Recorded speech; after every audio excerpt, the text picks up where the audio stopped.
नमस्कार दोस्तों, स्वागत है आपका द ग्राउंड रिपोर्ट में। मैं हूं समीर आत्मज मिश्र।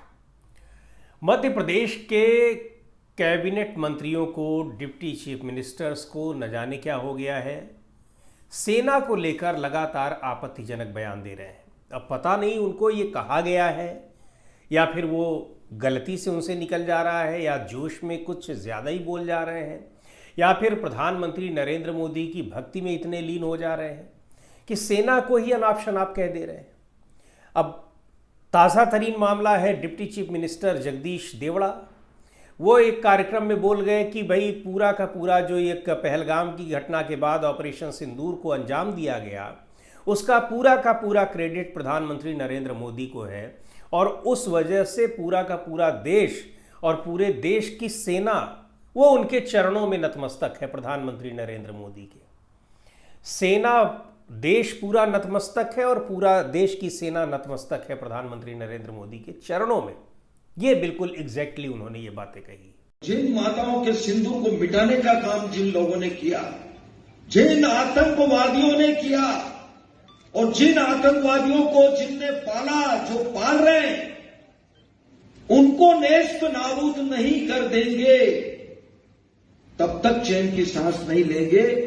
और यशस्वी प्रधानमंत्री जी को हम धन्यवाद देना चाहेंगे। और पूरा देश, देश की वो सेना, वो सैनिक उनके चरणों में नतमस्तक है। उनके चरणों में पूरा देश नतमस्तक है। उन्होंने जो जवाब दिया है उसकी जितनी सराहना की जाए, जितना कहा जाए, एक बार उनके लिए जोरदार ताली बजा। सोमवार को आपको याद ही है, वो लगातार विवाद का विषय बना हुआ है। सुप्रीम कोर्ट और हाई कोर्ट में भी वो मामला चला गया है। कांग्रेस पार्टी के लोग और दूसरे राजनीतिक दलों के लोग, तमाम गैर राजनीतिक लोग भी इस्तीफे की मांग कर रहे हैं। विजय शाह जो एक कैबिनेट मिनिस्टर हैं, जनजातीय कार्य मंत्री है मध्य प्रदेश सरकार में, उन्होंने कर्नल सोफिया कुरैशी के लिए जिस तरह से अपशब्दों का इस्तेमाल किया, उन्होंने कहा कि वो कर्नल सोफिया कुरैशी जो प्रेस कॉन्फ्रेंस कर रही थी, लगातार ब्रीफिंग दे रही थी व्योमिका सिंह, विंग कमांडर व्योमिका सिंह और विदेश सचिव के साथ मिलकर ऑपरेशन सिंदूर के बाद, उनके लिए वो कह रहे हैं कि वो तो आतंकवादियों की बहन है। अब सेना का ये लगातार अपमान भारतीय जनता पार्टी की ओर से क्यों किया जा रहा है? सबसे दुर्भाग्यपूर्ण बात यह है कि ना तो जगदीश देवड़ा के खिलाफ और न ही विजय शाह के खिलाफ अब तक पार्टी ने कोई कदम उठाया है।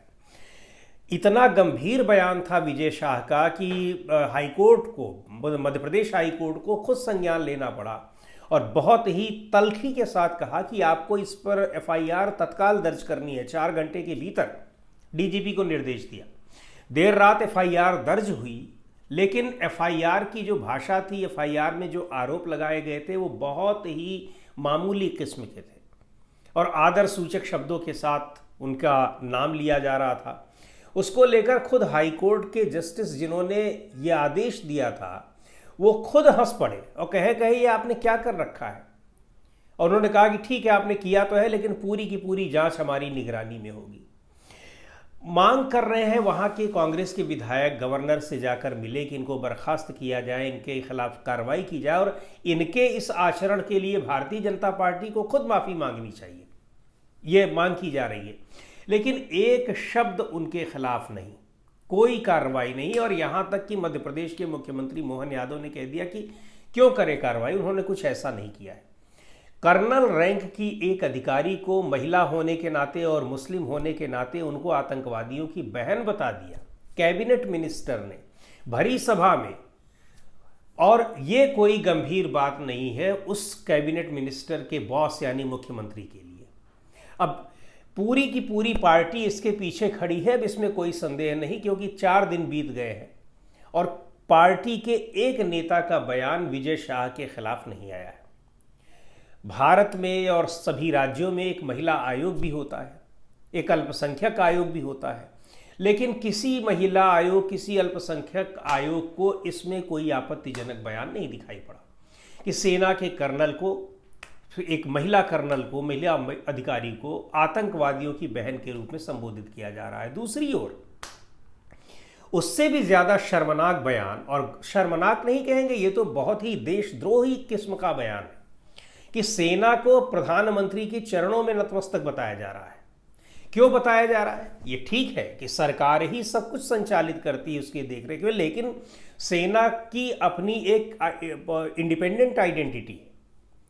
सेना रक्षा मंत्रालय के अधीन है, रक्षा मंत्री जो है वो प्रधानमंत्री के अधीन है, सारी चीज़ें हैं, लेकिन सेना को इस तरीके से सरकार अपने हिसाब से नहीं यूज़ कर सकती, अपने फ़ायदे के लिए नहीं यूज़ कर सकती, अपने राजनीतिक लाभ के लिए नहीं यूज कर सकती। तो राजनीतिक लाभ के लिए तो पहलगाम की घटना ही नहीं बल्कि पुलवामा की घटना जब 2019 में हुई थी तब भी सबने देखा इस तरीके से पुलवामा की घटना के नाम पर प्रधानमंत्री नरेंद्र मोदी ने खुद वोट मांगे थे। और अब भी यहाँ अभी सवाल ही उठ रहे हैं कि पहलगाम की घटना हो कैसे गई, और घटना हुई भी तो ये ऑपरेशन सिंदूर की जब कार्रवाई शुरू की गई तो अचानक ऑपरेशन सिंदूर को रोक क्यों दिया गया, सीज फायर को हम क्यों तैयार हो गए। अभी ये सारे सवाल उठ ही रहे हैं कि भारतीय जनता पार्टी ने उसका राजनीतिक लाभ लेना शुरू कर दिया, और राजनीतिक लाभ के लिए जगह जगह झंडा यात्रा हो रही है। झंडा यात्रा ऐसी, झंडे का सम्मान ऐसा कि झंडे को लोग से अपना कोई नाक पोंछ रहा है, कोई मुंह पोंछ रहा है, इस तरह झंडे का अपमान किया जा रहा है। और दूसरी ओर एक राज्य के डिप्टी चीफ मिनिस्टर, संवैधानिक पद पर बैठा हुआ व्यक्ति कह रहा है कि देश की सेना मोदी जी के चरणों में नतमस्तक है। क्यों नतमस्तक है भाई? क्या आप इसका प्रूफ देंगे?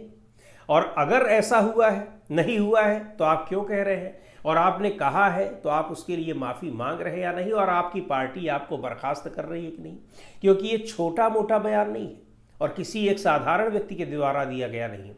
कल्पना करिए कि ये दोनों ही बयान, चाहे कर्नल सोफिया कुरैशी के लिए को आतंकवादियों की बहन बताना हो या फिर देश की सेना को मोदी के चरणों में नतमस्तक बताना हो, अगर किसी दूसरी पार्टी के किसी व्यक्ति ने दिया हुआ, पार्टी के महत्वपूर्ण व्यक्ति को तो छोड़ दीजिए, किसी आम आदमी ने अगर ऐसा कह दिया होता तो क्या होता?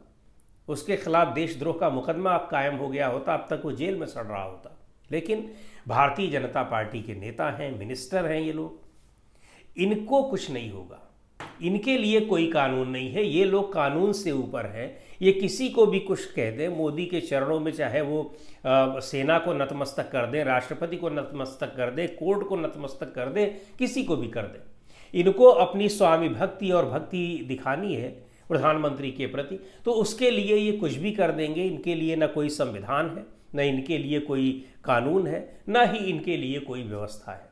लेकिन देश संविधान से चलता है, हर चीज़ के लिए कानून है। सुप्रीम कोर्ट और हाई कोर्ट बने हुए हैं और वो स्वतः संज्ञान लेने का ये मतलब है कि उन्होंने दिखाया कि हाँ, कोर्ट कोई चीज़ है।